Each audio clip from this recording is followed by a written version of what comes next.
Hello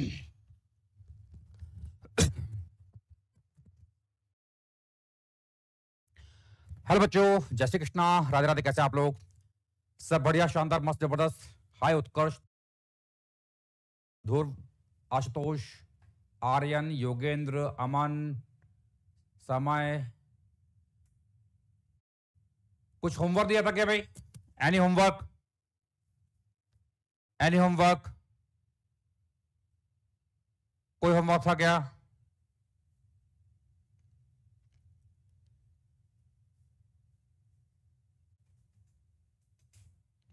हाँ जी, कुछ homework था क्या?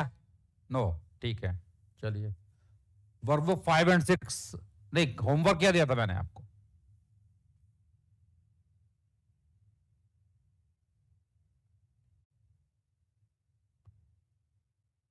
हाँ जी, 5 और 6 डन कर लिया। चलिए, कोई डाउट है क्या? कोई डाउट है? नो, ठीक है भाई। तो पिछली क्लास में हम लोगों ने क्या पढ़ा था? स्यूडोफोर्स के बारे में बात किया था हमने। सॉरी, ये कहां से आ गया? स्यूडोफोर्स तो हो गया था ना, आगे पीछे हो गया ये लगता है। बेसिक, हाँ, स्प्रिंग फोर्स की बात की थी, है ना? तो हमने यहाँ पे पिछली क्लास में स्प्रिंग फोर्स के बारे में बात किया था, और हमने सीखा था कि अगर हम यहाँ पर स्प्रिंग को खींचते हैं, एक्सटेंड करते हैं, तो फोर्स लगेगा इस प्रकार से। एंड फोर्स है -kx, और इसको हम बोलते हैं हुक्स लॉ। हुक्स लॉ बोलते हैं, और हुक्स लॉ बोलते हैं। तो यहाँ पे k जो है स्प्रिंग कांस्टेंट है, और x जो है डिफॉर्मेशन है। x यहाँ पे क्या है? Deformation in spring from its natural length है। ठीक है, ये हो गया। तो यहां पर अगर मैं इसको इस पॉइंट से इधर ले जाता हूं, तो अंदर फोर्स लग रहा है कितना? kx, ये हम जानते हैं। तो यहां पर जब आपका एक्सटेंशन है, केस 1 कहता है एक्सटेंशन, अगर एक्सटेंशन होता है तो आपका स्प्रिंग फोर्स जो है पुलिंग नेचर का होता है। कैसा होता है? पुलिंग नेचर का। तो ये पॉइंट जरूर लिख दो यहां पर।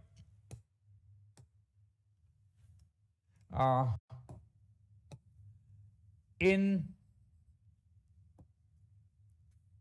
इन extension, in extension spring force will be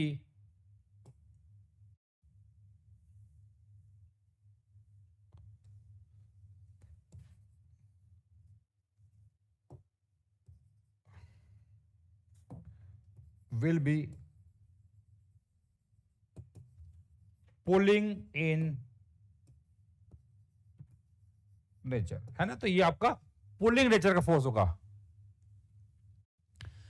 हाँ जी, समझ में आ गया भाई? Done done done. आगे बढ़ते हैं। अरे आगे स्लाइड ही लगाई इन्होंने। चलिए, कोई बात नहीं। अब हम बात करेंगे केस 2। केस 2, हाँ, लगा दो। वो पूरा छांटना पड़ेगा। केस 2 है if spring is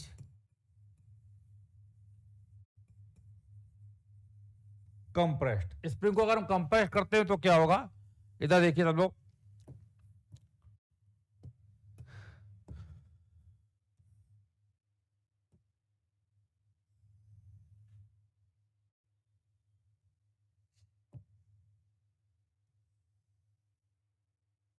स्प्रिंग अगर कंप्रेस्ड है, कर दिए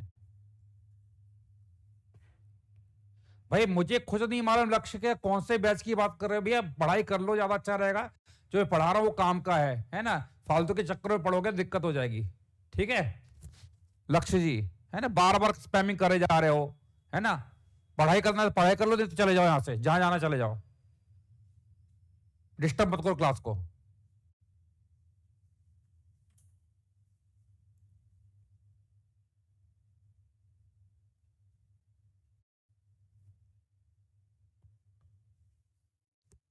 हो गया?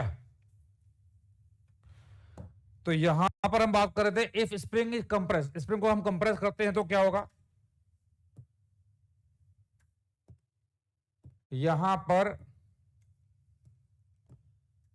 ये एक ब्लॉक है एंड यहां पर ये एक स्प्रिंग है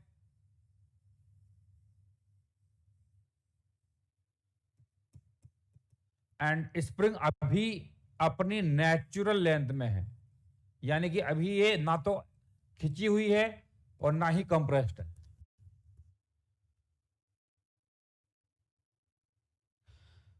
अरे भाई साहब प्लीज, मुझे, मैं बता रहा हूं कि मुझे किसी किसी बैच के बारे में मेरे पास कोई आधिकारिक जानकारी नहीं आई है और ना मुझे जानकारी चाहिए। अगर आपको इस बैच में मेरे साथ पढ़ना है कंटिन्यू करते रहिए और जहां जाना है वहां चले जाइए प्लीज। और बाकी अब फालतू में आज के बाद कोई अगर करेगा मैं उठा के ब्लॉक करवा दूंगा, अभी अभी मैं ब्लॉक करवा दूंगा।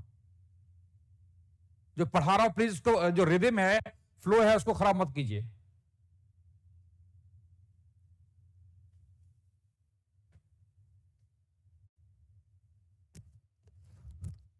तो यहां पर आपका ये स्प्रिंग नेचुरल में है और इसको अगर हम कंप्रेस करते हैं, यानी कि अगर मैंने यहां पर एक अंदर की तरफ फोर्स लगाया हुआ है,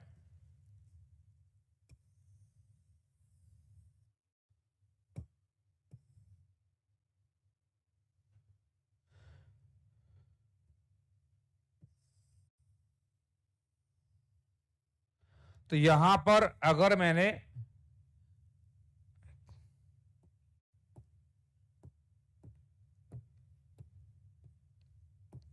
एक फोर्स अंदर की तरफ लगा रखा है तो ये ब्लॉक अंदर जाएगा, मतलब जो चल रहा है उसमें खुश नहीं है लोग, कुछ नया मिल जाए ऐसा, जैसे जैसे उसमें यानी कौन सा क्या मिल जाएगा आप लोगों को। आदमी यहां पे आता है कि सोचता है चलो पढ़ाऊंगा ढंग से, इतना इतना कंटेंट दे दूंगा, लेकिन फालतू के क्वेश्चंस कर लो आप लोग ढंग से, है ना, सारे क्वेश्चन फालतू के कर लो। ये नहीं कि सब इसमें क्या कोई दिक्कत हो तो पूछा दो, मैं ना, या कोई डाउट हो तो पूछ लो, वो नहीं पूछना है। ये बैच के बारे में बताइए, ये कैसे बात आई है, वो बैकलॉग बता दीजिए, मेरा बैकलॉग हो गया, मेरा ये हो गया। हाँ तुम्हारे कमेंट विजिबल है, कौन नाम है इसका, किशु, किशु पी, हाँ खुश हो गए तुम, तुम्हारे कमेंट विजिबल हैं, क्या कर लोगे कमेंट विजिबल करा के, फालतू की चीजें करते हैं। Sir my comment is visible और नॉट, कोई डाउट है तुम्हें क्या, अबे डाउट पूछो सीधा, टू द पॉइंट काम कीजिए, ज्यादा अच्छा रहेगा, है ना। अगर कुछ पूछना है, हाँ अब देखो वर्कबुक 7 का क्वेश्चन नंबर 7, बेवकूफ कहीं के, जब स्टार्टिंग में पूछ रहा था कि तुमसे कोई डाउट है, किसी ने कुछ नहीं पूछा, अब तुम पूछ रहे हो यहां पर।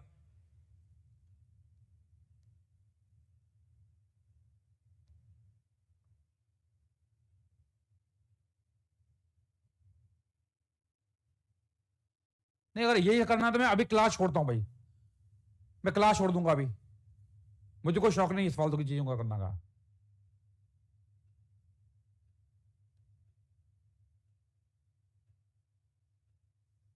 अरे आदमी सोचता है कि भाई चलो ये इतना पढ़ा दूंगा, लेकिन कोई मतलब ही नहीं है।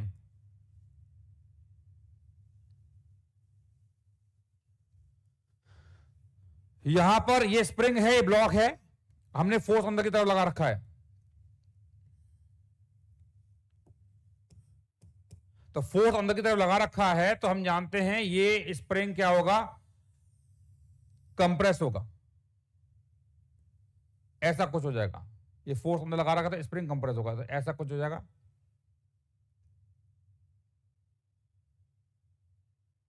अंदर जा रहा है तो स्प्रिंग कंप्रेस होगा। तो अब हम ये बोलेंगे कि अगर ये अपनी नेचुरल लेंथ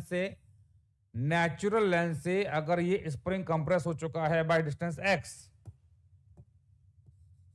डिस्टेंस, यहां पर ये कंप्रेस हो चुका है, तो एक्स कंप्रेस हो चुका है, तो अब स्प्रिंग फोर्स क्या करेगा, इस पर बाहर की तरफ फोर्स लगाएगा, तो ब्लॉक पर फोर्स जो लगेगा बाहर लगेगा, और ये हम जानते हैं के एक्स, लेकिन हमें, हाँ ये बाहर लगेगा, तो हम यहां पे क्या करेंगे, वापस से ब्लॉक का अलग एफबीडी बनाएंगे, स्प्रिंग का अलग बनाएंगे और क्या कहते हैं, दीवार का अलग बनाएंगे, है ना। तो यहां पे फोर्स बाहर लगेगा, दैट इज के एक्स। तो अब हम यहां पर क्या करेंगे, हर एक चीज का अलग अलग एबिट बनाएंगे। तो देखिए, अगर मैं ब्लॉक की बात करता हूं,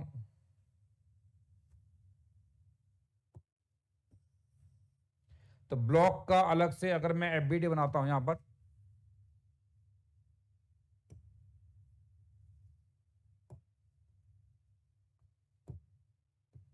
केवल ब्लॉक का,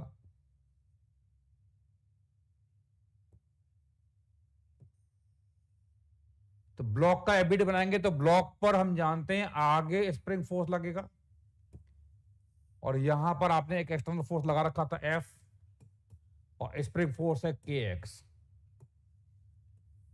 एम जी और नॉर्मल,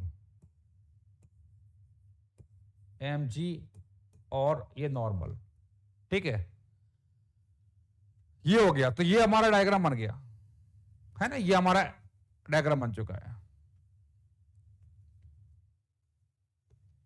अब स्प्रिंग की बात कर लेते हैं। तो स्प्रिंग का अगर हम एफबीडी बनाते हैं, ये स्प्रिंग है,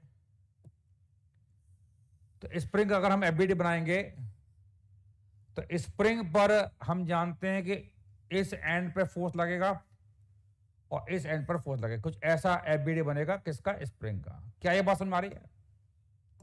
हाँ जी, क्या ये बात समझ में आ रही है? ये है के एक्स और ये है के एक्स, अंदर की तरफ फोर्स लगेगा। और अगर मैं इस दीवार की बात करता हूं, दीवार का अगर हम एफबीडी बनाते हैं, तो ये दीवार का एफबीडी में हम बना लेता हूं, तो इस पर अंदर फोर्स लगेगा के एक्स। तो देखो यहां पे जो के एक्स फोर्स लग रहा है, ये कैसा है, it is a pushing in nature. हाँ भाई, के एक्स फोर्स जो है किस क्या है, पुशिंग नेचर है, समझ में आ गया। अभी जस्ट मैं एफबीडी की बात कर रहा हूं, मैं कोई कैलकुलेशन की बात नहीं कर रहा हूं कि कौन बराबर है कौन बराबर नहीं है, समझ में आया नहीं। अभी मैं बस केवल और केवल मेरा पर्पस केवल ये बताना है कि एफबीडी कैसे बन रहा है, ये है। तो यहां पर आपका फोर्स जो है पुशिंग नेचर, क्योंकि ये फोर्स जो है हमेशा जो सिस्टम लिया उसके अंदर की तरफ लग रहा है, तो यानी कि हम बोल सकते हैं कि in case of compression spring force will be of pushing in nature.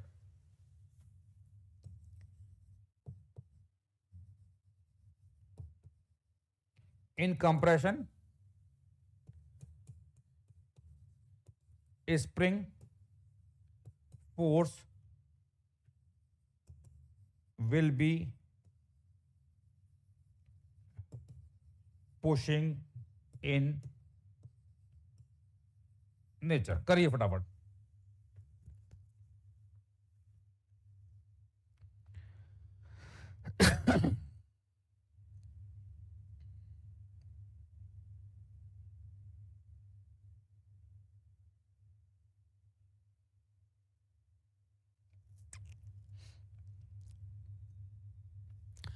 समझ में आ गया?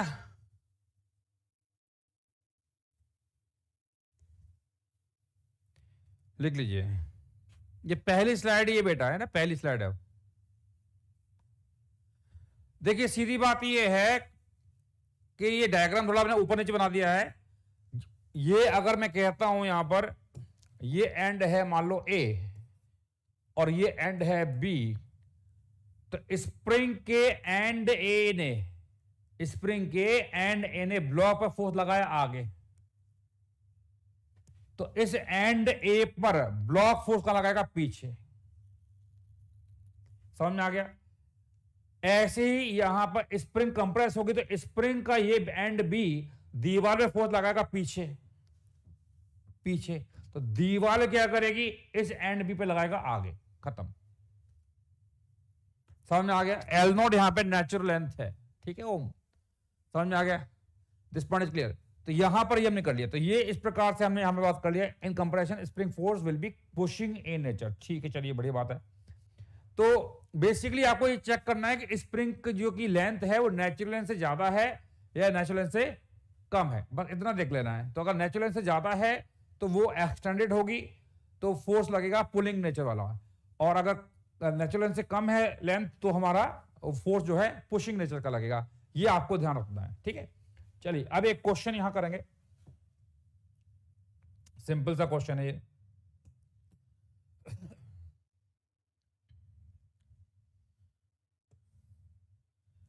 यहां पर ये दिया हुआ है,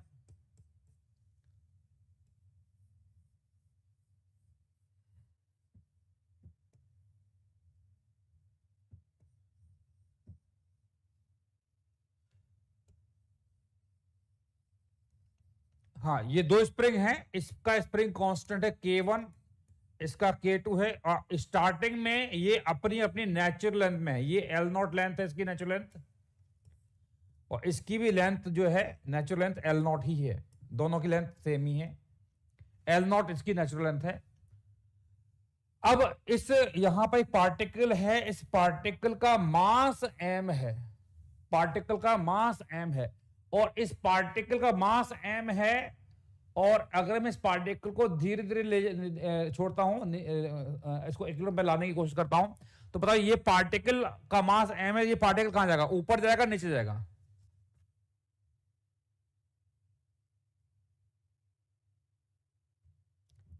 हाँ जी, ऊपर जाएगा या नीचे जाएगा?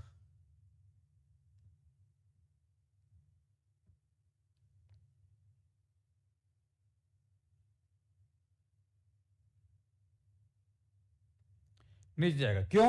क्योंकि एम जी नीचे लगेगा, तो बेसिकली ये पार्टिकल नीचे जाएगा, तो मान लो ये यहां पर पहुंच गया, तो लेट से it has move downward by distance x, और इस पॉइंट पर ये क्या हो चुका है, अपनी इक्विलिब्रियम पोजीशन को अटेन कर चुका है, it has achieved it's equilibrium position. तो हम जानते हैं इसका इस मोमेंट पर अगर हम बनाएंगे एफबीडी, तो एफबीडी बनाएंगे तो इसका एक तो नीचे लगेगा एमजी फोर्स, एमजी फोर्स का लगेगा, नीचे लगेगा, और ऊपर वाली स्प्रिंग क्या हो जाएगी, ऊपर वाली स्प्रिंग क्या हो जाएगी, एक्सटेंड हो जाएगी, अगर एक्सटेंड हो जाएगी तो फोर्स कहां लगेगा, ऊपर लगेगा, कितना लगेगा, इट इज K1 x, और नीचे वाली स्प्रिंग क्या हो जाएगी, कंप्रेस हो जाएगी, तो नीचे वाली स्प्रिंग के कारण भी फोर्स लगेगा, कहां लगेगा, ऊपर ही लगेगा इस पर, तो ये फोर्स भी कितना है, K2x, और ये बॉडी क्या है, इक्विलिब्रियम में है, तो इक्विलिब्रियम में है तो नेट फोर्स क्या होगा, 0। तो क्वेश्चन हमारा ये है, फाइंड आउट एक्सटेंशन और compression in the spring, find out extension और कंप्रेशन इन द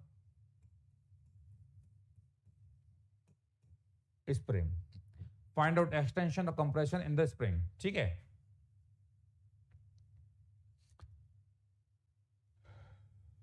लिख लीजिए, इन इक्विलिब्रियम पोजीशन, इन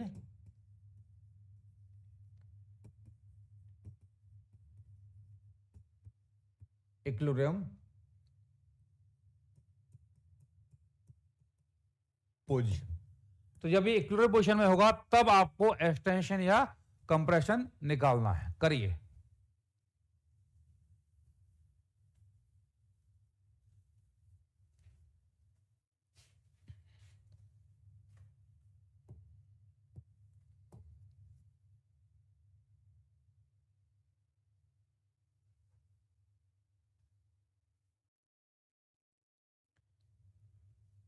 हो गया, तो यह एम जी नीचे है, K1x ऊपर है और K2x भी ऊपर ही है, दोनों फोर्स ऊपर ही है ना। इसका मैं अलग से डायग्राम बना लेता हूं, यहां पर ब्लॉक का एम जी लगेगा नीचे, यहां ऊपर लगेगा K1x, और नीचे से एक और फोर्स लगेगा ऊपर की तरफ K2x, क्योंकि हम जानते हैं ऊपर वाली स्प्रिंग जो है पुलिंग एक्सटेंडेड हुई है तो पुलिंग फोर्स लगेगा, नीचे वाली कंप्रेस हुई है तो पुशिंग फोर्स लगेगा, तो ऊपर फोर्स बराबर नीचे फोर्स, यानी ऊपर कितना है, K1x प्लस K2x, और नीचे कितना है, mg, तो x की वैल्यू आएगी mg divided by K1 plus K2, लिख लीजिए।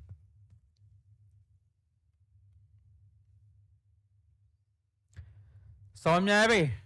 Done done done. चलिए अब यहां पर हम एक और इंपॉर्टेंट कॉन्सेप्ट सीखेंगे। लिख लिया?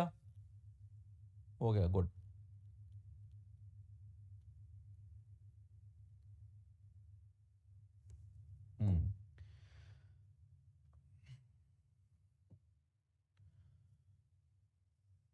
यहां पर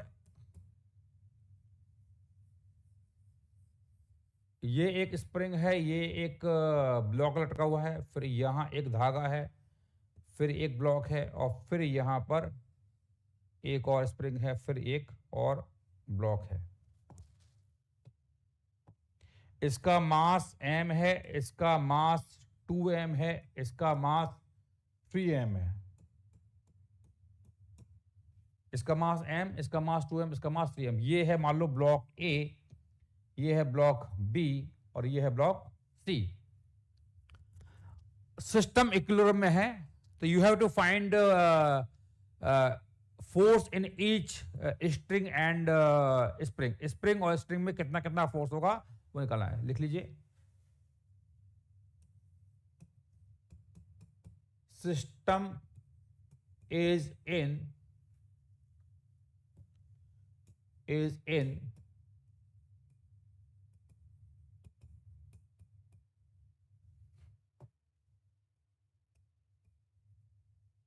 equilibrium. System is in equilibrium. Find out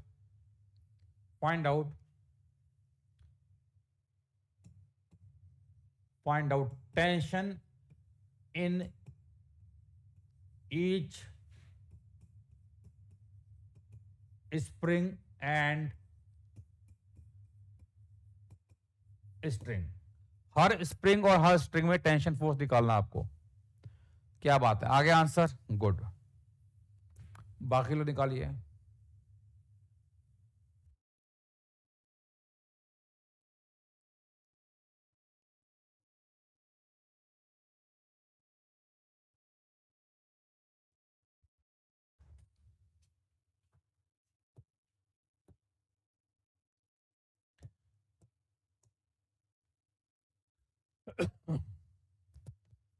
हो गया?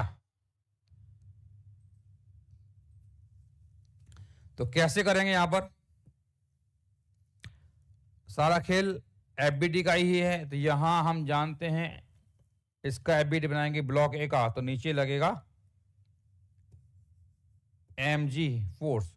यहां पर मान लेते हैं टेंशन जो है T1 है, वैसा ही टेंशन यहां नीचे लगेगा T1। यहां टेंशन मैंने मान लिया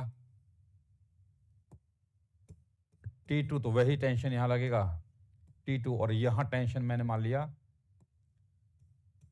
T3। बाकी हम जानते हैं कि mg फोर्स भी लगेंगे, तो यहां इसका mg नीचे लगेगा, इसका भी mg नीचे लगेगा।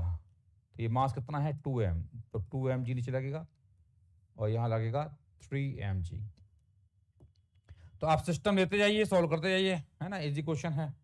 तो यहां पर इसको मैंने अगर सिस्टम माना ब्लॉक ए को, तो इस पर mg नीचे है, T1 ऊपर है, तो T1 बराबर हो जाएगा mg। इसको सिस्टम मानेंगे तो ऊपर कितना है T2, और नीचे कितना है T1 प्लस 2mg, और mg और T1 बराबर mg है, तो इसका आंसर आ गया 3mg।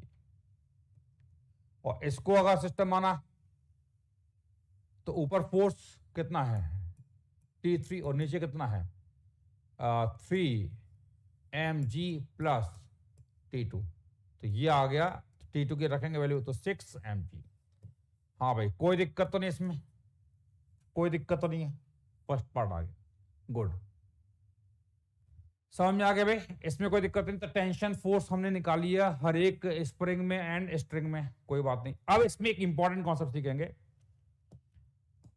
कॉन्सेप्ट ये है कि अगर मैंने इस धागे को कट कर दिया, let's say I have cut this string, समझना। तो अगर मैं इस स्ट्रिंग को कट करता हूं, तो हम जानते हैं कि ये स्ट्रिंग स्लैक कर जाएगी, है ना। तो स्ट्रिंग स्लैक कर जाएगी तो हम जानते हैं टेंशन जो T2 है वो क्या होगा, तुरंत जीरो हो जाएगा। मैंने जिसको कट करेंगे वो तो निपट गया भाई, सीधी बात है। टेंशन एक जीवित इंसान में होती है, और जिसको काट दिया, मार दिया, उसमें कोई टेंशन ही नहीं होगी। तो यहां इसको कट कर दिया तो इस धागे का टेंशन हो जाएगा जीरो, ये टेंशन फ्री हो जाएगा, है ना। मृत इंसान को कोई टेंशन नहीं होती है ना। जो जिंदा इंसान होते हैं उन्हीं को टेंशन होती है ना, IIT की टेंशन, टेस्ट की टेंशन, है ना। तो बहुत सारी टेंशन होती हैं बाद में, है ना। तो अभी आपके पास क्या है, अभी IIT की तैयारी कर रहे हो तो IIT की टेंशन, जब IIT कर लोगे फिर नौकरी की टेंशन, नौकरी कर लोगे फिर छोड़ो रहने दो, फिर बाकी बहुत बड़ी टेंशन है, लीव इट, है ना। समझ में आ गया, इतना ही बहुत है। तो ये हमने कट कर दिया, आगे बढ़ते हैं। अब देखो ये तो हमने कट कर दिया तो टेंशन T2 हो जाएगा जीरो। अब यहां देखिए स्प्रिंग है और यहां पर भी स्प्रिंग है। इधर देखो ये स्प्रिंग जो है मैंने इसको कट नहीं किया हुआ है, ये स्प्रिंग है इसको भी मैंने कट नहीं किया हुआ है। तो देखिए अगर एक स्प्रिंग है कट नहीं है तो इस स्प्रिंग के नीचे एंड पर एक ब्लॉक रखा हुआ है ए, जिसके पास मास है, और ऊपर भी एक ब्लॉक है जिसके पास ही मास है। तो दोनों एंड पर मास है, और मास के पास एक प्रॉपर्टी होती है इनर्शिया। इनर्शिया के कारण बॉडी क्या करती है, अपनी स्टेट में चेंज का अपोज करती है, ये हम जानते हैं ना। तो यानी कि यहां पर ये मास है, ये मास है, तो ये अपनी स्टेट में चेंज का अपोज करेगी। तो अगर मैं इसको कट करता हूं, कट करने के तुरंत बाद भी ये मास जहां है वहीं रहना चाहेगा, ये मास जहां है वहीं रहना चाहेगा। तो जब ये दोनों मास वहीं रहना चाहेंगे तो क्या स्प्रिंग की लेंथ में कोई चेंज हुआ,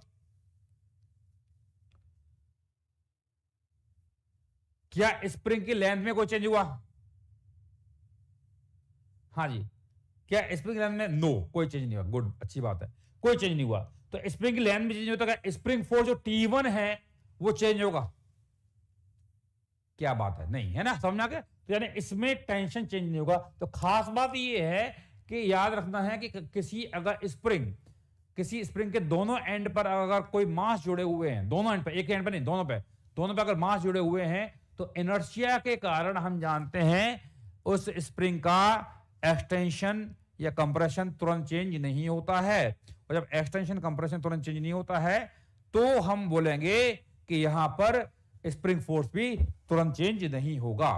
समझ में आ गया। तो स्प्रिंग फोर्स भी तुरंत चेंज नहीं होगा। तो ये बहुत ही इंपॉर्टेंट कॉन्सेप्ट है, इसको आपको ध्यान रखना है। तो लिख लीजिए एक इंपॉर्टेंट पॉइंट, उसके बाद हम बात करेंगे। इंपॉर्टेंट पॉइंट है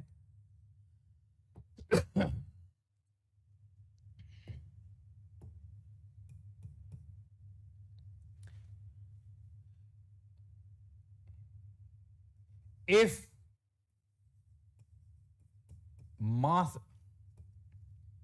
masses are attached at both ends of a spring, then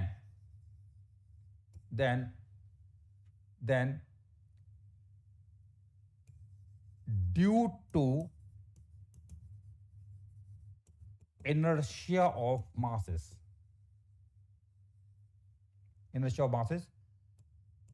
comma, extension or compression in the spring does not change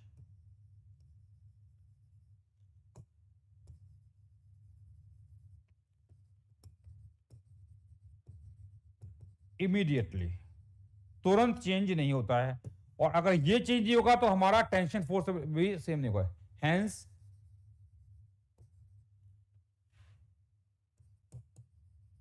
tension in spring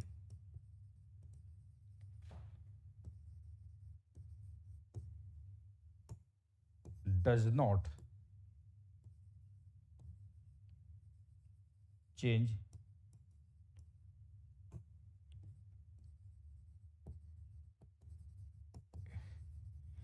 does not change immediately. तो tension भी जो है तुरंत चेंज नहीं होगा। समझ में आ गया? देखो मैंने क्या लिखा है कि ये तुरंत चेंज नहीं होगा, होगा लेकिन तुरंत चेंज नहीं होगा। ये इंपॉर्टेंट पॉइंट है, इतना लिख लीजिए, फिर हम बात करते हैं।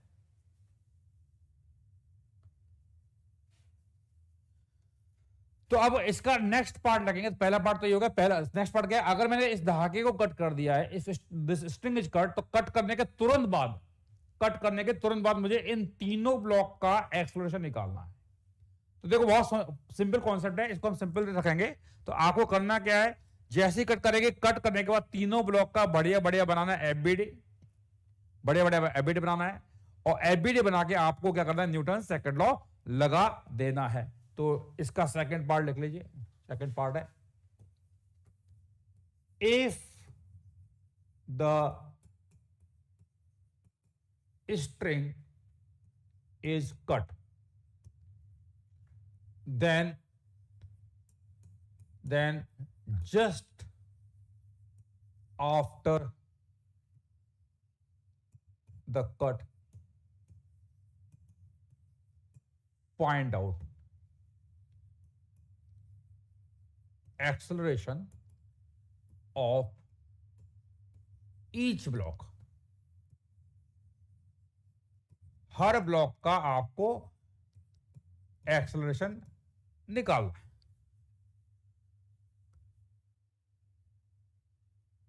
समझ में आ गया भाई? तो बेसिकली अब कॉन्सेप्ट ये है कि इसको कट किया तो केवल T2 0 होगा, T1 में कोई चेंज नहीं होगा, क्योंकि हम जानते हैं यहां इस स्प्रिंग के ऊपर भी मास है, नीचे भी मास है। तो मास का मतलब इनर्शिया, उसके कारण इसका टेंशन फोर्स चेंज नहीं होगा। इस सी ब्लॉक के ऊपर जो स्प्रिंग है, ये ब्लॉक, तो इस स्प्रिंग की बात करेंगे तो इसके नीचे भी मास है और ऊपर भी मास है। तो ये फिक्स सपोर्ट है, तो ये मूव नहीं कर रहा है। और ये आपका मास है, तो इनर्शिया के कारण ये तुरंत मूव नहीं करेगा। तो ये लेंथ भी जो है चेंज नहीं हो रही है, तो T3 भी चेंज नहीं होगा। समझ में आ गया? निकाल सकते हो, निकालिए, सॉल्व इट।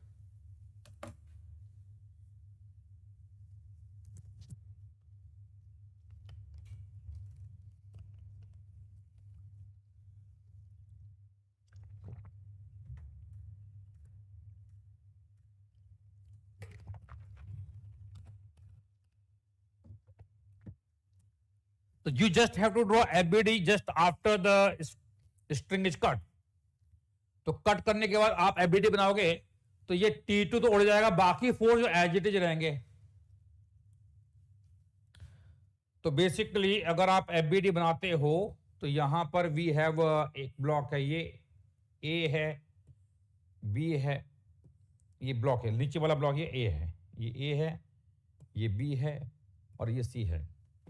हर एक का हम FBD बनाएंगे तो यहां पर A ब्लॉक पर नीचे की तरफ हमारा mg फोर्स लगेगा ही लगेगा, ऊपर टेंशन T1 लगेगा ही लगेगा, B ब्लॉक पर नीचे T1 लगेगा ही लगेगा, और यहां पर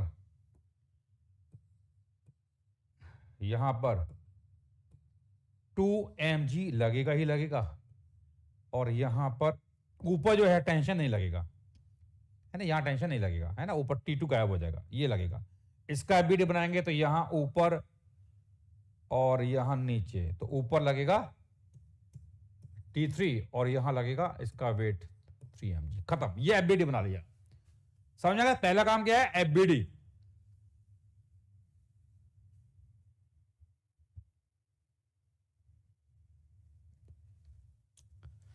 ठीक है भाई?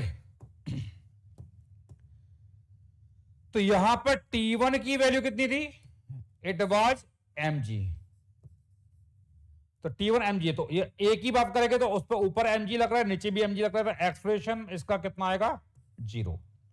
इसकी बात करेंगे तो यहां पर ये नीचे जाएगा A2, तो A2 कितना आएगा, नीचे फोर्स है 2mg प्लस T1 कितना है mg, डिवाइडेड बाय इसका मास कितना है 2m। कितना आ गया, कितना आ गया, 3g/2 आएगा। चेक करो भाई।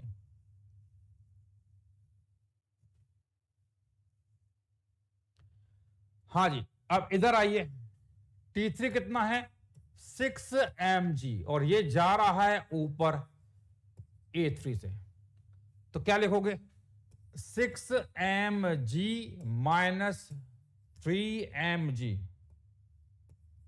डिवाइडेड बाई मास कितना है 3m, तो कितना आएगा 8hg। डायरेक्शन किधर है ऊपर, ये कहां जाएगा नीचे, खत्म। समझ में आ गया भाई, डन डन। तो बस बेसिक लगाना है, ज्यादा दिमाग मत लगा देना है।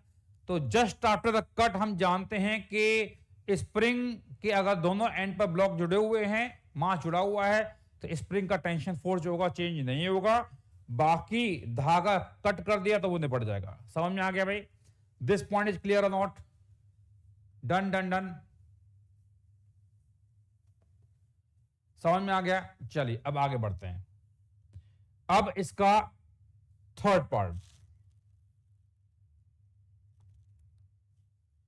हाँ थैंक यू, आप बात सुन लेते हो प्रशांत सिंह जी। कुछ ऐसे होते हैं, मैं बता रहा हूं उनसे मतलब नहीं है, उनका दिमाग स्टार बैच में अटका हुआ है, पता नहीं कौन सा स्टार बैच है भगवान जाने, मेरे पास कोई इंफॉर्मेशन ही नहीं है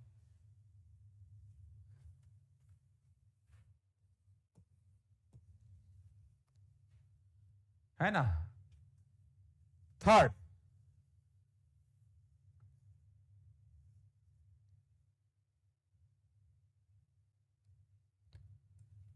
हाँ थर्ड है, इफ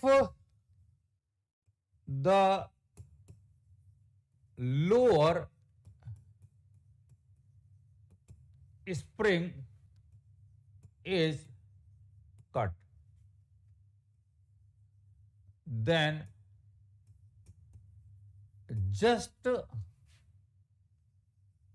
after the cut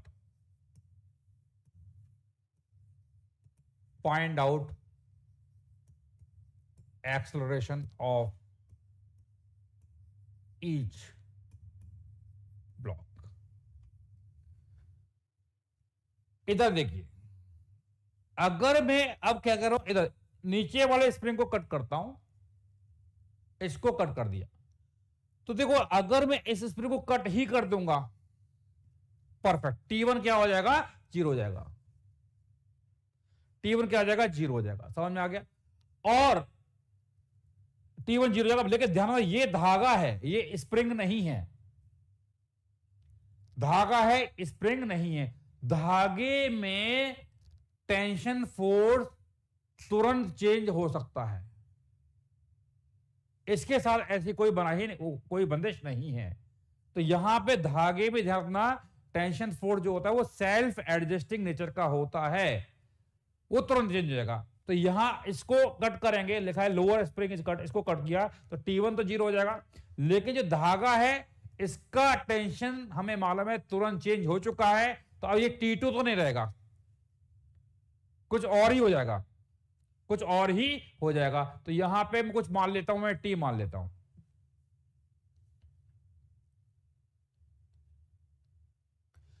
और यहां ऊपर स्प्रिंग है, इसकी बात करेंगे तो यहां ब्लॉक है और ऊपर छत है, तो ये दो मासेस जुड़े हुए हैं स्प्रिंग से, तो हम जानते हैं कि इस स्प्रिंग का टेंशन तुरंत चेंज नहीं होगा। क्या ये लॉजिक समझ में आ रहा है? क्या ये लॉजिक समझ आ रहा है? तो कॉन्सेप्ट ये है कि भाई जिसको कट किया ने, इसको कट किया वो तो निपट गया, जो कट कर दिया वो तो निपट गया। यहां टेंशन जो है, धागे की बात करेंगे तो टेंशन में कुछ मान लेता हूं T, आई डोंट नो क्या होगा, वो हमें कैलकुलेशन करने पे, एफबीडी बना के सॉल्व करने पे ही आएगा। एंड ऊपर वाला स्प्रिंग फोर्स है, उसका तुरंत फोर्स चेंज नहीं होगा। क्या आप सॉल्व कर सकते हो इस क्वेश्चन को? अब now you can solve this question, करिए।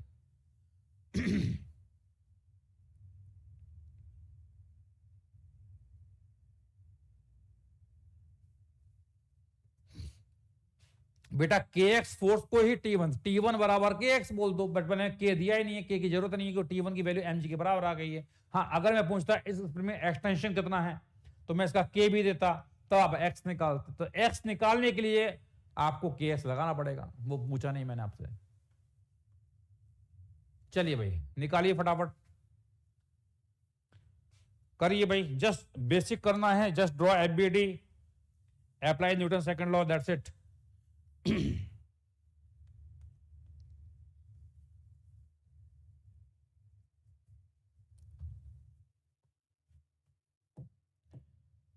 करिए सब लोग।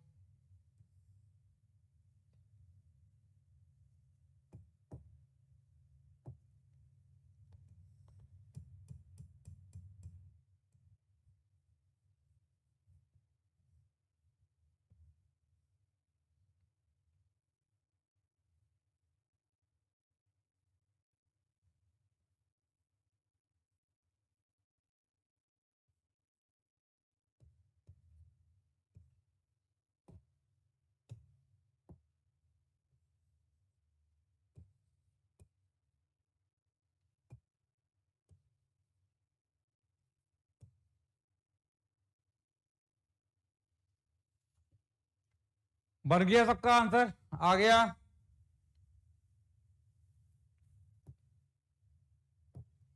तो हमने इसको कट किया तो ये तो निबट गया। तो यहां इसकी बात करेंगे तो एक ही फोर्स लगेगा इस पर, mg, और कोई फोर्स है नहीं, ब्लॉक एक ही बात करेंगे। तो इसके पास डाउनवर्ड एक्सेलरेशन आएगा, कितना आएगा? Mass divided by, sorry, force divided by mass, तो कितना आएगा? It is g downward, free fall करेगा। ये धागा है, धागे का मुझे पता नहीं, तो धागे में कुछ टेंशन में मान लेता हूं। यहां टेंशन मैंने मान लिया T, और यहां पे भी टेंशन T, एंड इसकी बात करेंगे तो इसका नीचे फोर्स लगेगा 2mg, और ऊपर जो स्प्रिंग फोर्स है जो कि T3 ही रहेगा, दैट वाज 6mg, वो चेंज होगा नहीं।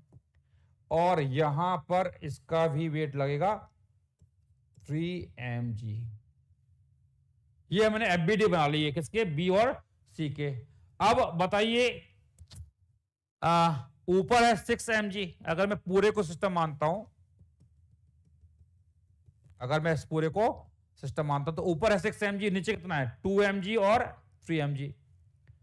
तो ऊपर 6mg है, नीचे है 2mg 3mg, और टेंशन T जो हो जाएगा इंटरनल हो जाएगा। तो ये बताओ सिस्टम कहां जाएगा? ऊपर जाएगा नीचे जाएगा? हाँ बताइए, सिस्टम ऊपर जाएगा नीचे जाएगा? कहां जाएगा? बिल्कुल सही बोला, ऊपर जाएगा। तो ये सिस्टम ऊपर जाएगा, तो दोनों के दोनों ब्लॉक जो हैं ऊपर ही जाएंगे। क्यों? क्योंकि ये एक धागे से जुड़े हुए हैं। तो धागे से जुड़े हुए हैं तो ये दोनों के दोनों ऊपर जाएंगे, दोनों का एक्सेलरेशन क्या आएगा? सेम होगा, ऊपर की तरफ। और हम जानते हैं ए निकालना है तो नेट पुलिंग फोर्स, यानी ऊपर फोर्स है कितना? 6mg, माइनस नीचे कितना है? 3mg plus 2mg, that is 5mg, divided by total mass. तो यहां 2m है, यहां 3m है, दैट इज 5m। कितना आ गया? It is g/5 upward. अब इसमें आप टेंशन फोर्स भी निकाल सकते हो। टेंशन कैसे निकालोगे? आप किसी एक को सिस्टम मान लो, चलो मैंने इस ब्लॉक बी को सिस्टम माना, तो ब्लॉक बी को सिस्टम मानेंगे तो क्या लिखेंगे? टेंशन T ऊपर है, माइनस नीचे कितना है? 2mg, 2mg बराबर 2m इंटू ए, और ए हमें मालूम है, तो ए की वैल्यू रख दीजिए तो टेंशन भी आ जाएगा। कितना आएगा? 2mg plus 2mg/5, it is 12mg/5। Check करो, आ गया आंसर। तो ये टेंशन भी हमने यहां पे निकाल लिया है। तो खास बात यह है कि धागे का टेंशन जो है तुरंत चेंज हो जाता है ना? धागे का टेंशन तुरंत चेंज हो जाता है। और एक खास बात यह भी है कि जब तक धागा जो है टाइट रहेगा, तो ये ब्लॉक और ये ब्लॉक धागे से जुड़े हुए हैं, तो दोनों का एक्सेलरेशन सेम होगा, या तो ऊपर होगा या नीचे होगा, है ना? मैंने देखा भाई, पूरे को सिस्टम माना तो ऊपर 6mg है ना, और ना भी मानो तो आप कोई भी डायरेक्शन मान लीजिए, आंसर तो आएगा। बट ये ध्यान रखना, अगर ये धागे से जुड़े हुए हैं और धागा टाइट है, यानी धागे में टेंशन है, तो दोनों साथ साथ मूव करेंगे। एक चीज ध्यान रखना, अगर आप कैलकुलेशन करते हो तो मैंने यहां पर ये एज्यूम किया था कि जो धागा है टाइट है, यानी इसके अंदर टेंशन है, तो जब धागा टाइट होगा तभी ये सी और बी एक साथ मूव करेंगे। लेकिन अगर मान लो धागा हो जाता है स्लैक, धागा ढीला पड़ जाता है, जब धागा ढीला पड़ जाएगा तो टेंशन कितना हो जाएगा, जीरो। और जब टेंशन जीरो हो जाएगा तो अब सी और बी एक साथ मूव नहीं करेंगे। तो ध्यान रखना जब कैलकुलेशन करते हो और टेंशन टी यहां पर देखो पॉजिटिव आ रहा है, यहां पर टेंशन कैसा आ रहा है, इट इज पॉजिटिव, प्लस आ रहा है, पॉजिटिव आ रहा है। तो टेंशन पॉजिटिव आ रहा है मतलब ये धागा टाइट रहेगा। मान लो किसी क्वेश्चन में आप कैलकुलेशन करते हो टेंशन आता है नेगेटिव, और टेंशन अगर नेगेटिव आ रहा है मतलब आपका वो धागा जो है टाइट नहीं रहेगा। इन दैट केस धागा जो होगा वो ढीला पड़ जाएगा, स्लैक कर जाएगा। लिख लीजिए सब लोग फटाफट।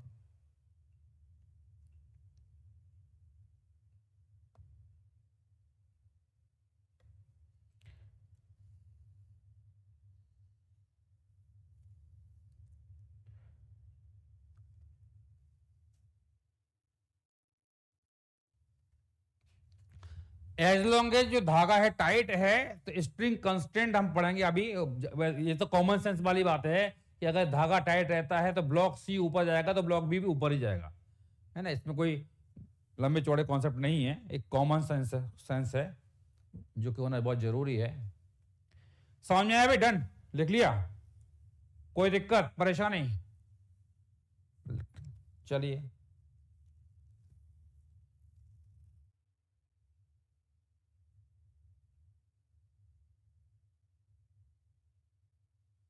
चलिए एक और क्वेश्चन करेंगे यहां पे।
ये सिस्टम है इट इज इन इक्विलिब्रियम, ये पूरा सिस्टम इक्विलिब्रियम में है। और पहला क्वेश्चन है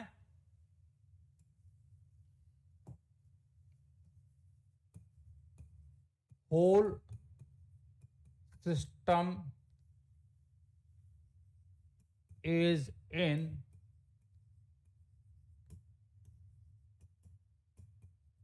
equilibrium.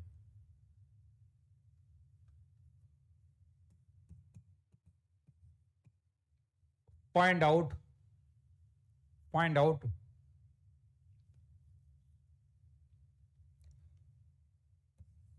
force in each spring and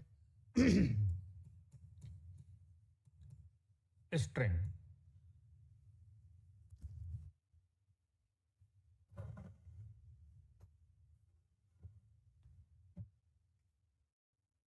हाँ जी, करिए सब लोग फटाफट। सिस्टम इक्विलिब्रियम में है तो आपको हर स्ट्रिंग में कितना फोर्स होगा निकालना है।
आगे आंसर, चलिए देखते हैं।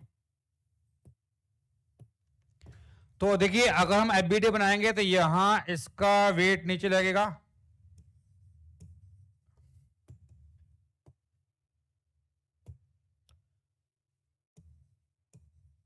2 mg। यहां पर टेंशन मैंने मान लिया T1, तो यहां इस पर फोर्स बैलेंस करेंगे तो T1 की वैल्यू आ रही है 2 mg, है ना, ये आ गया। और यहां पर वही टेंशन सेम ही लगेगा और यहां पर ऊपर लगेगा। तो ये T1 है, यहां T1 है, यहां T1 है, यहां T1 है। और यहां अगर हम बात करते हैं,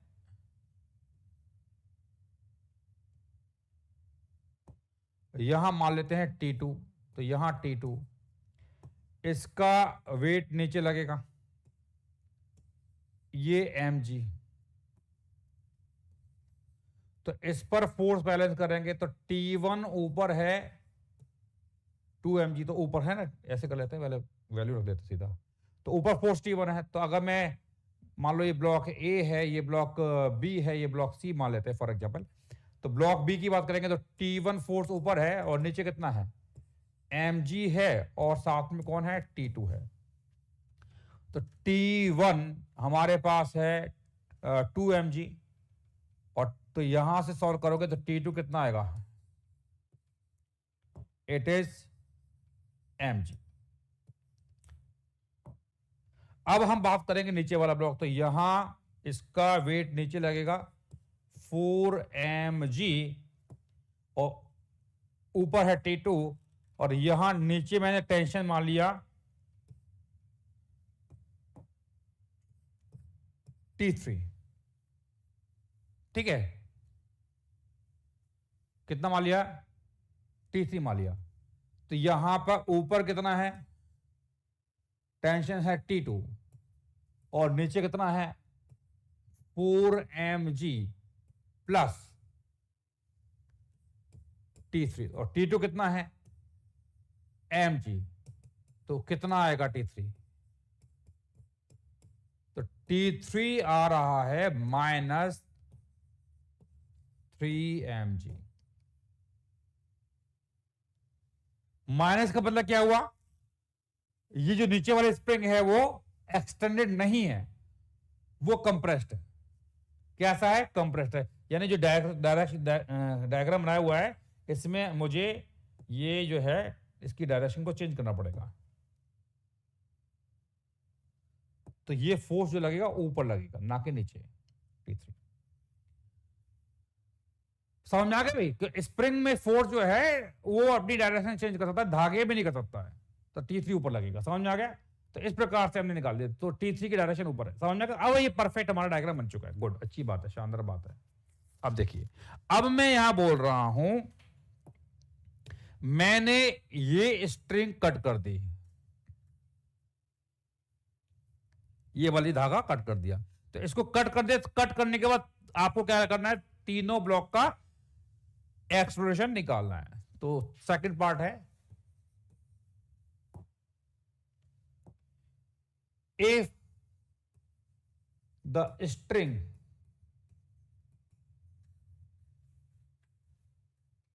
between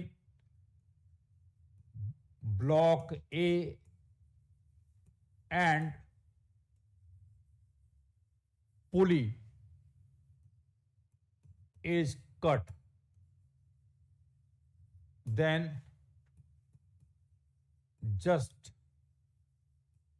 after the cut, find out acceleration of each block। करिए सब लोग।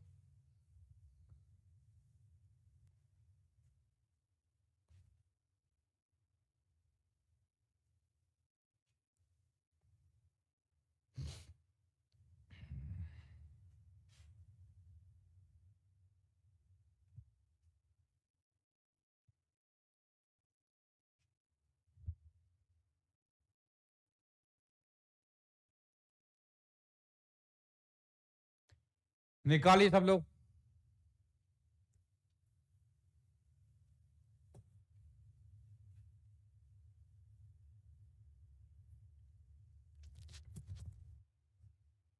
टेंशन अपोजिट नहीं हो सकता है। पार्थ शुक्ला जी कहां बताया था टेंशन अपोजिट नहीं होता है? धागे में बताया था। और अभी आपको स्प्रिंग बताया था, टेंशन आगे भी लगता है पीछे भी लगता है, पुशिंग पुलिंग दोनों बताया था। आपके साथ शॉर्ट टर्म मेमोरी लॉस की बीमारी है। अभी स्प्रिंग फोर्स में बताया था it can be pushing and pulling force, दोनों हो सकता है।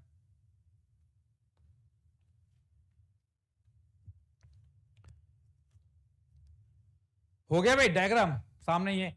इसको हमने कट कर दिया है तो जस्ट आउट तक देखो, आप समझना आ गया आंसर।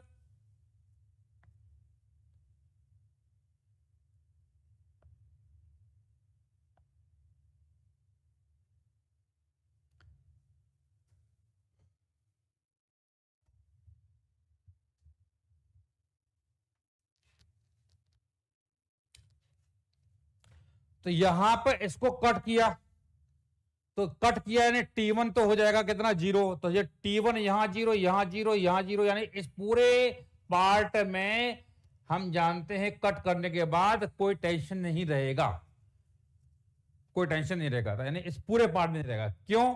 क्योंकि कट करते ही ये एंड फ्री हो जाएगा, और ये एंड फ्री होगा तो ये स्प्रिंग से जुड़ा हुआ है, तो इस स्प्रिंग में भी टेंशन क्या आएगा, 0। तो यहां T1 तो उड़ने पड़ जाएगा। और ये धागा है, धागे में हम जानते हैं टेंशन क्या होगा, आई डोंट नो, मुझे नहीं मालूम।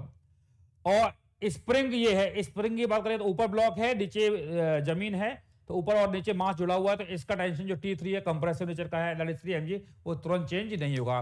तो हम कुछ नहीं जानते हैं, हम तो बस सीधा सीधा FBD बनाएंगे, फोर्स दिखाएंगे और न्यूटन लॉ लगाएंगे, है ना, बस ज्यादा दिमाग लगाना नहीं है आपको। तो यहां पर FBD बनाते हैं सबका, है ना, तीनों ब्लॉक का FBD बना लो फटाफट। तो ये एक ब्लॉक है, ये दूसरा ब्लॉक है, और एक नीचे वाला ब्लॉक है।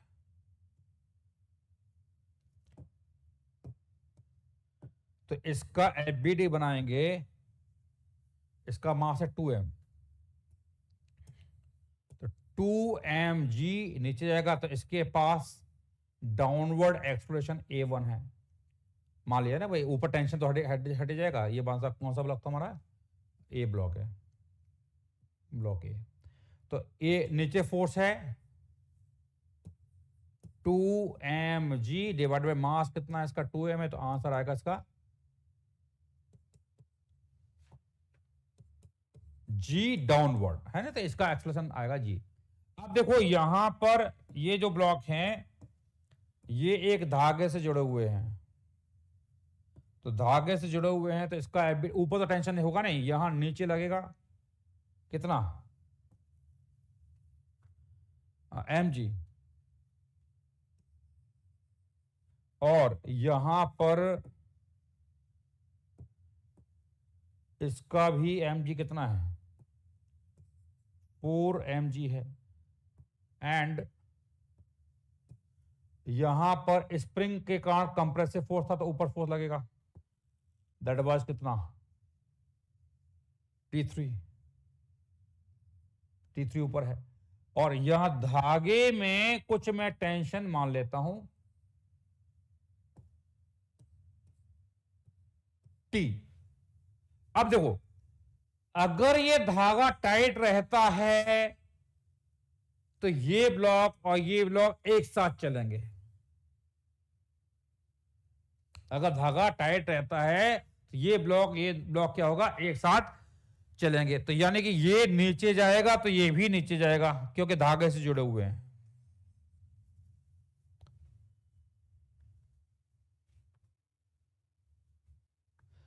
हाँ, T1 क्यों नहीं लिया, देखो भाई, यहां जब मैं इसको कट कर दिया, इस धागे को मैंने कट कर दिया, तो ये एंड और ये एंड फ्री हो गए, तो ये आपका स्प्रिंग है, ये आपका स्प्रिंग है। इस स्प्रिंग का ये एंड, यहां क्या कोई मास जुड़ा हुआ है, इस स्प्रिंग के इस एंड पर क्या कोई मास जुड़ा हुआ है,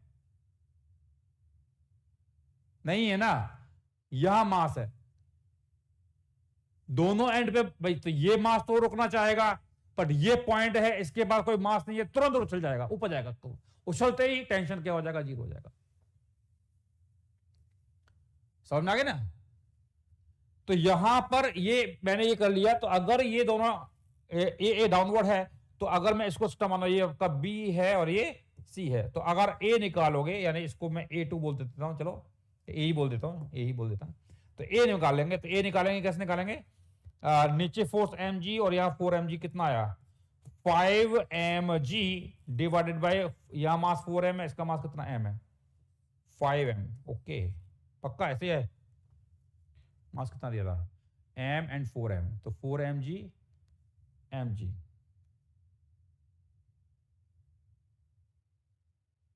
सॉरी एक और फोर्स है ऊपर फोर्स है 5mg, और ये T3 था, T3 कितना था 3mg, तो 5mg minus 3mg, that is the net force, net downward force divided by 5m। तो कितना आ रहा है 2g/5। अब मैंने ये एज्यूम किया था कि यहां पर स्ट्रिंग जो है टाइट रहती है, तो ही दोनों साथ साथ नीचे जाएंगे, तो टेंशन भी निकाल लेते हैं। तो टेंशन के लिए मैं इसको सिस्टम मान लेता हूं, ब्लॉक बी को, तो टेंशन कितना आएगा T प्लस mg बराबर m इंटू ए, न्यूटन लॉ। तो ए हमें मालूम है, तो T प्लस mg बराबर m इंटू 2g/5। इसको इधर ले, तो T कितना आ रहा है माइनस आएगा, मतलब स्ट्रिंग टाइट नहीं रहेगी, स्ट्रिंग टाइट नहीं रहेगी, और टाइट नहीं रहेगी तो स्ट्रिंग हो जाएगी स्लैग, टेंशन इज जीरो। और जब टेंशन जीरो हो जाएगा, जब टेंशन जीरो हो जाएगा, तो ये ब्लॉक और ये ब्लॉक अपने अलग अलग चलेंगे, यानी इसका एक्सप्लोरेशन कुछ A2 होगा, और इसका, ध्यान रखना ये दोनों साथ साथ क्यों चल रहे थे, जब स्ट्रिंग टाइट रहती है, जब टाइट नहीं रहेगी तो इनकी कोई मजबूरी नहीं है साथ साथ चलने की। अरे समझा नहीं है, एक ब्लॉक है, दूसरा ब्लॉक है, धागे जुड़े हुए, एक को खींचोगे दूसरा अपने आप खींचेगा, बट यहां पर हम बोलेंगे कि यहां पर स्ट्रिंग जो है आपका टाइट नहीं रहेगी, स्लैक कर जाएगी, तो टेंशन विल बिकम जीरो। समझ में आ गया? लिख लीजिए, तो टेंशन जीरो करने के बाद आपको निकालना है इनका एक्सप्रेशन। तो अब एक्सप्रेशन निकालना है, तो आप वापस से क्या करोगे, just draw FBD of B and A. तो ब्लॉक बी का एफबीडी बनाएंगे, तो only force acting on this is mg, और इसके बाद डाउनवर्ड एक्सप्रेशन कितना है A2, तो A2 कितना आएगा mg divided by m, it is g। ऐसे ही आप ब्लॉक सी की बात कर लेते हैं, तो ब्लॉक सी का वेट डाउनवर्ड कितना है 4mg, एंड ऊपर फोर्स लगेगा T3, ऊपर कोई फोर्स है नहीं, टेंशन जीरो हो जाएगा, ये जाएगा नीचे, इसका एक्सप्रेशन A3 बोल दिया, तो नीचे फोर्स है 4mg, ऊपर है T3 दैट इज 3mg, है ना, तो डिवाइडेड बाय, या इसको बराबर कर लो, बराबर मास कितना है 4m into 4m into A3। तो यहां से आप A3 निकालोगे, तो कितना का 4 minus 3 that is m, g/4 that is answer, g/4 इसका आंसर आएगा। तो इस प्रकार से हम सॉल्व करेंगे। समझ में आ गया भाई? रिवाइज नहीं करोगे आदित्य एंड ध्रुव, फिर मैं कुछ नहीं कर पाऊंगा, है ना, बार बार वही चीजें पूछते रहते हो यार, ना रिवीजन करना ना कुछ करना, सर T2 क्यों नहीं लिया ध्रुव, है ना, क्या बोलूं यार, कोई क्लास में ध्यान से बैठना नहीं है ना, कोई मतलब नहीं है पढ़ाई लिखाई से, फालतू के क्वेश्चन पूछना है। समझ में आया भाई? तो यहां पर ये कॉन्सेप्ट है, दोबारा से रिवीजन बता देता हूं आदित्य और ध्रुव तुम्हारे लिए। ध्यान रखना, स्प्रिंग के दोनों एंड पर मास है, इनर्शिया है, तो स्प्रिंग का टेंशन चेंज नहीं होता है। दोनों एंड पे होना चाहिए। एक पर है, एक एंड फ्री कर दिया, टेंशन चेंज हो जाएगा। धागे के साथ ऐसा कुछ भी नहीं है। धागे में टेंशन जो होता है वो सेल्फ एडजस्टिंग नेचर का होता है, वो तुरंत चेंज हो सकता है। क्या ये बात समझ में आ रही है कि नहीं आ रही है? लिख लीजिए।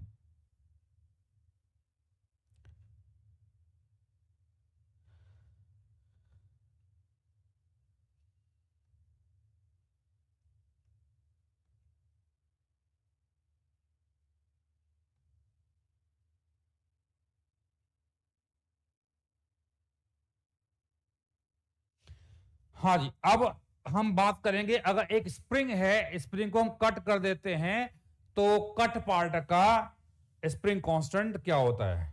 एक मिनट, इसमें हेडिंग भी होगी।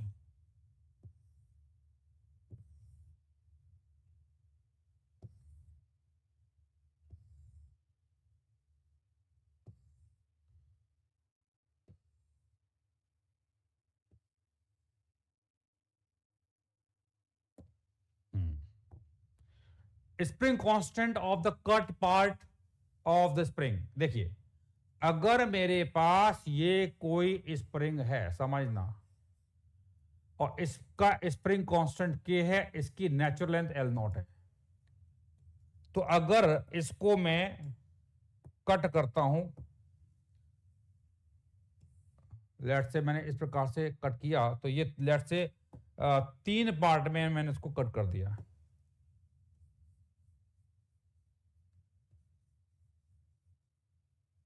तो ये कट पार्ट है, इसका स्प्रिंग कांस्टेंट कैसे निकालते हैं? तो मान लो इसका स्प्रिंग कांस्टेंट K1 है जो कि निकालना है, लेंथ मान लो L1 है, ये K2 है, लेंथ L2 है, ये K3 है, लेंथ L3 है। तो इसमें कॉन्सेप्ट ये होता है कि आपका K इंटू एल नॉट जो है कांस्टेंट होता है। स्प्रिंग कांस्टेंट K और उसकी जो नेचुरल लेंथ है उसका प्रोडक्ट क्या है? कांस्टेंट होता है। तो अगर एक कांस्टेंट है तो यानी यहां कांस्टेंट, यहां भी कांस्टेंट, यानी कि K एल नॉट बराबर हो जाएगा K1 L1 बराबर हो जाएगा K2 L2 बराबर हो जाएगा K3 L3। तो यहां से अगर K1 निकालना है, it is K L not by L1, K2 निकालना है तो ये है K L not by L2, और K3 निकालना है, it is K L not by L3। समझ में आ गया? इस प्रकार से हम निकाल सकते हैं।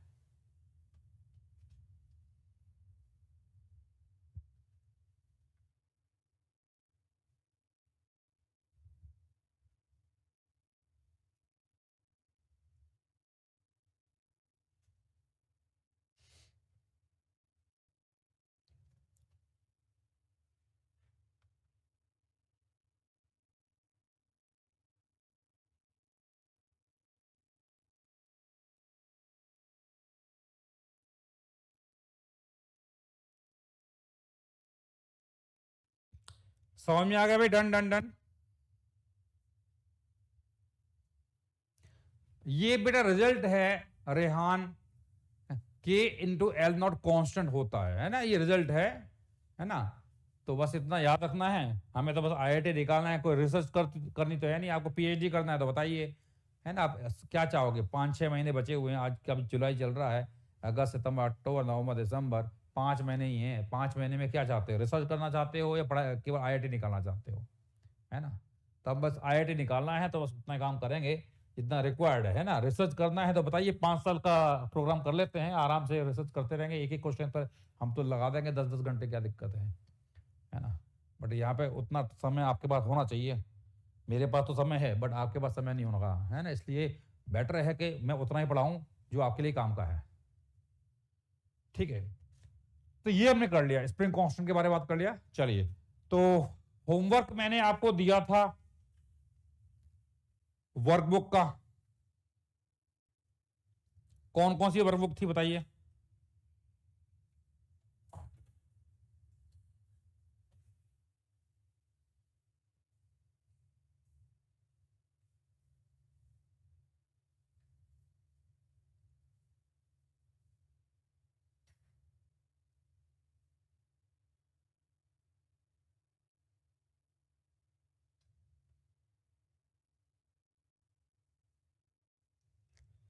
वर्कबुक 5 एंड 6 था, अच्छा जी।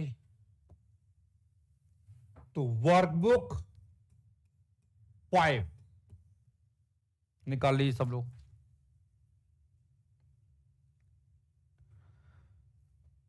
क्वेश्चन तो बहुत इजी है।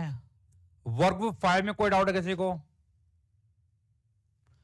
हाँ जी। सॉल्यूशन बेटा मैं कर रहा हूं धीरे धीरे, बट ये क्या डिस्कशन भी कर लेते हैं फटाफट से, है ना? जो फटाफट से पूछिए। सारा कर लिया, बढ़िया बात है।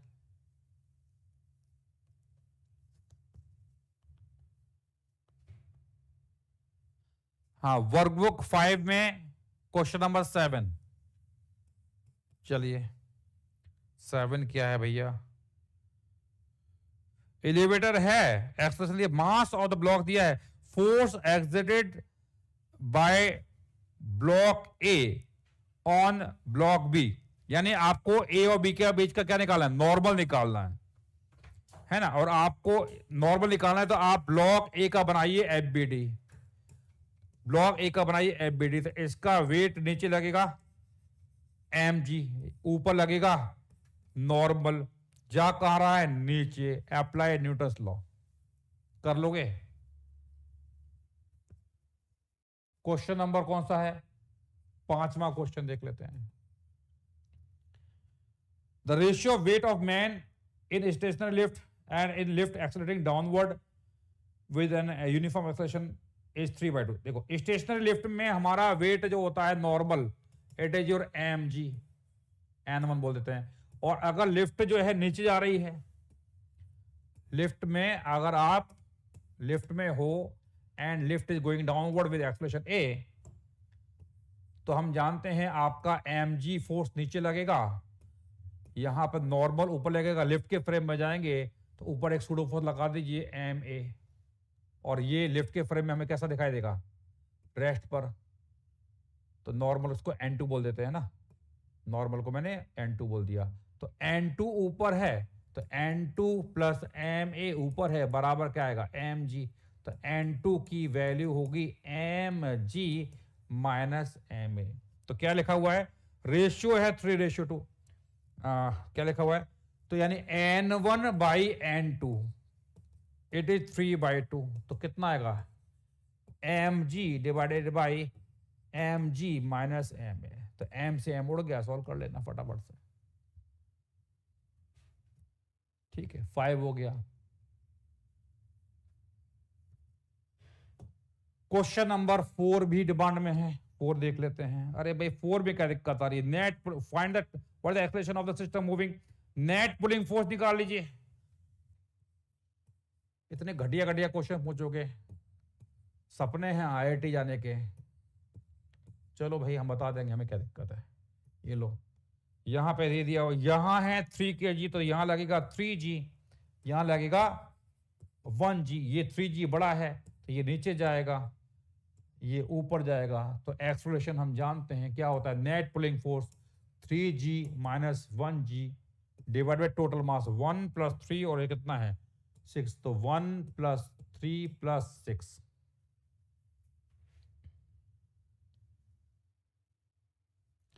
ठीक है, चलिए और कोई? अब पहला क्वेश्चन बस वही रह गया था, है ना? पहला भी क्वेश्चन पूछ लो, है ना? शर्म भी नहीं आती ये लोगों को। चलो बता देता हूं फिर भी। क्या लोगो, क्या करोगे तुम लोग यार? अब पहला क्वेश्चन पूछ रहा है कोई बंदा, तो क्या बोलूं मैं?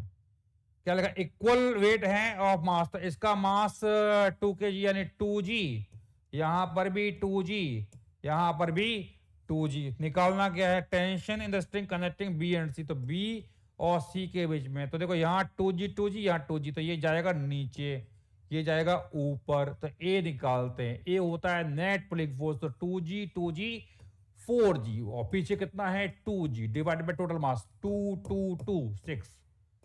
कितना आया? 2g/6, g/3। अब क्या निकालना है? टेंशन निकालना है। कहां? बी और सी। तो यहां टेंशन टी मान लो, इसको सिस्टम मान लो। तो नीचे कितना है? 2g माइनस टी बराबर 2 इंटू ए कितना है? g/3। Put the value, solve the answer. Workbook 6 पे आ जाइए, है ना? टाइम पास चल रहा है। खतरनाक तरीके का है ना। 6 में बताइए, वर्कबुक 6 क्वेश्चन नंबर 11। चलिए workbook number 6 question number 11।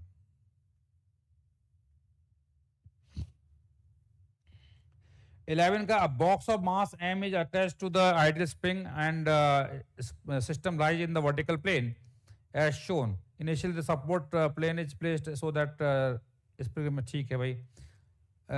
Graph shows variation of normal applied by mass on support with distance travel. देखिए शुरुआत में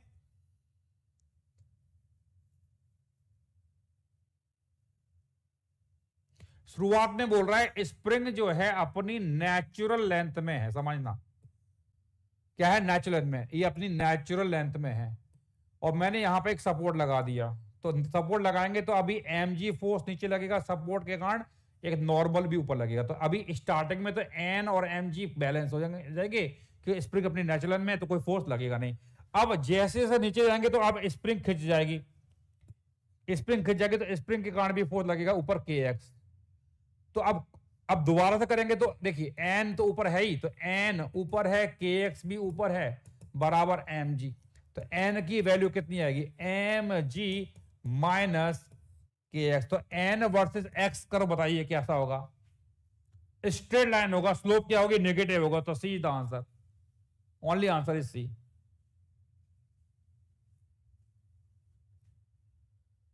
समझ में आ गया भाई। चलिए क्वेश्चन नंबर 7 देख लेते हैं। The pull P is just sufficient to keep a 14 Newton block in equilibrium.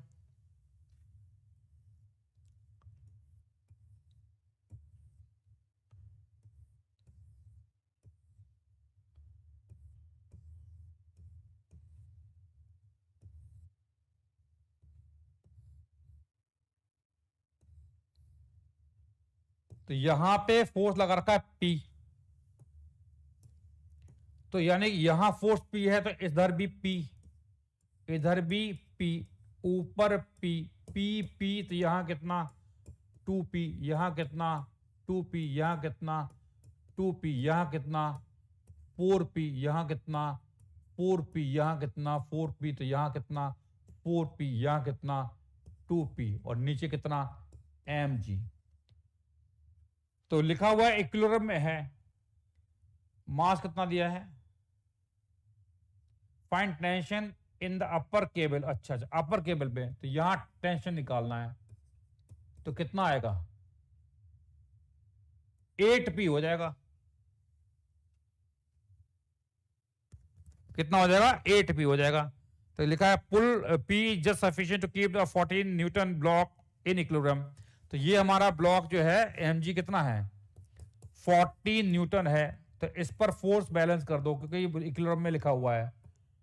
तो इस पर ऊपर फोर्स कितना है 4P 2P, यानी ऊपर है 7P बराबर 14 न्यूटन। तो P कितना आया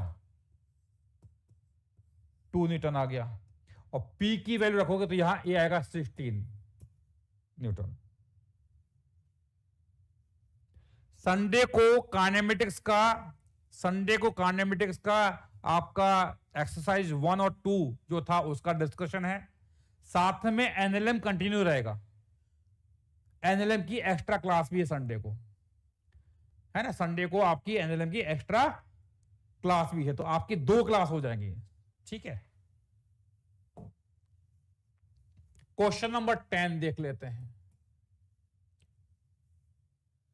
अब 10 भी पूछोगे क्या, कौन पूछ रहा है 10, यार एफबीडी बनाना नहीं आता क्या अभी। यहां पर ये एक गोला, गोला 2 इंक्लाइंड प्लेन के बीच में है।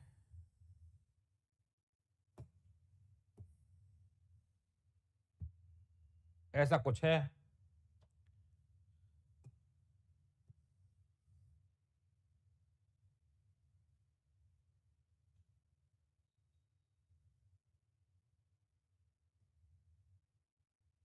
ठीक है। अरे यार ये क्या हो रहा है, ठीक है मान लेता जो भी है। और यहां पर ये दिया हुआ है, ये एंगल दिया है 37, ये भी कितना है 37। और यहां अगर इसका बनाएंगे फ्री बॉडी डायग्राम तो एम जी यहां लगेगा, नॉर्मल एक यहां से लगेगा और एक नॉर्मल यहां से लगेगा। तो एम जी नीचे ये मान लेते हैं नॉर्मल N1, ये है नॉर्मल N2। पूछा क्या है, normal reaction of wall to N, आपको निकालना है N2 निकालना है, N2 निकालना है। तो कैसे निकालोगे, कैसे निकालोगे? तो देखो ये एंगल 37 है,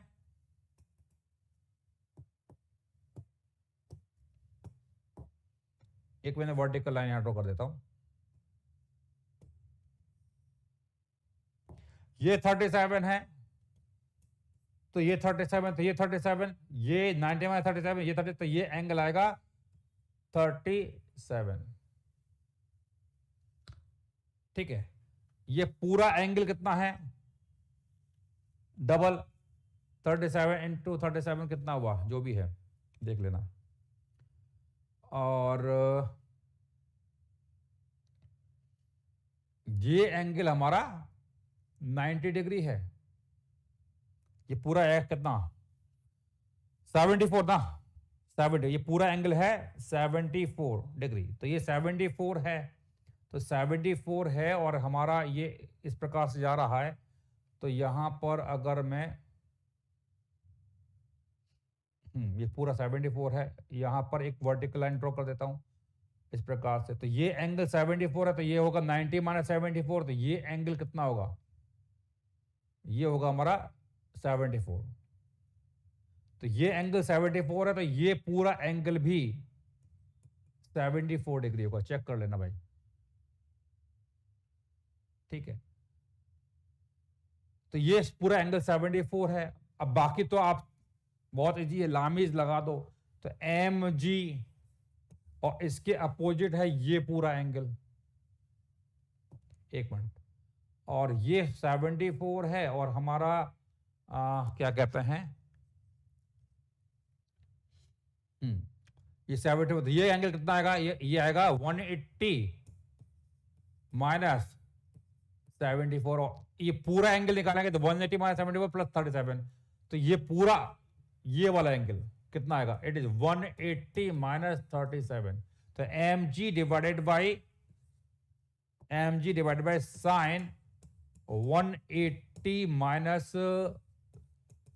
37 बराबर। अब हमें निकालना N2 है, तो N2 के अपोजिट ये वाला एंगल निकाल लीजिए, तो it is M G divided by ये एंगल भी कितना आएगा, वही आएगा साइन 180 माइनस 37। तो यहां आपका, ओहो सॉरी, ये कितना लिख दिया मैंने, ये N2 है, तो N2 की वैल्यू कितनी आएगी, it is equal to M G. Check कर लो भाई,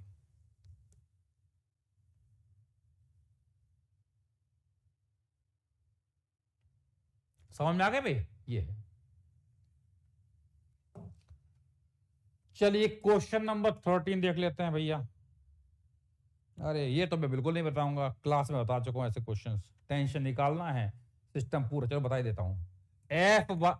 एक्सप्रेशन आएगा F divided by total mass, है ना, और हमने इतना यहां टेंशन निकालना, तो यहां टेंशन निकालोगे तो इसकी लेंथ, इधर वाले की लेंथ कितनी है, L माइनस L, तो इसका मास M1 निकालना पड़ेगा। तो मास कैसे निकालोगे, देखो लेंथ थी L तो उसका मास था M, लेंथ 1 तो मास होगा M बाई L, लेंथ है L माइनस L तो मास होगा M by L into L minus L, ये है हमारा M1। तो T बराबर हो जाएगा M1 इंटू A, तो M1 है M by L minus small l into A कितना है F by M, put the value, solve कर लो, हो गया। और बोलिए,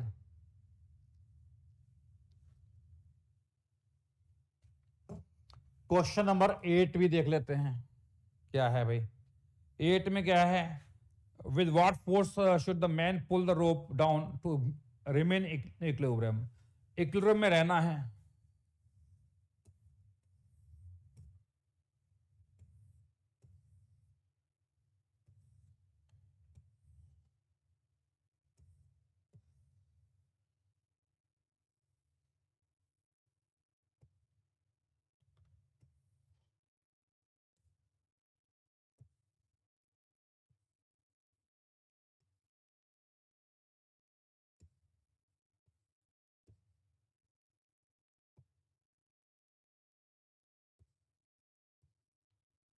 हाँ जी, तो कितना फोर्स लगाए कि इक्विलिब्रियम में, तो जो भी फोर्स लगाएगा एफ, वो फोर्स यहां लगेगा एफ, तो यहां पर फोर्स कितना आएगा F/2, F/2, तो यहां पर भी F/2, यहां पर कितना आएगा F/2, या है ना, ये F/2 नीचे लगेगा, तो F/2 तो ऊपर कितना आएगा F, F, तो यहां पर भी F, या F/2, तो यहां पर भी देख लेना भाई F/2 होगा। सिस्टम ले लो ये पूरा,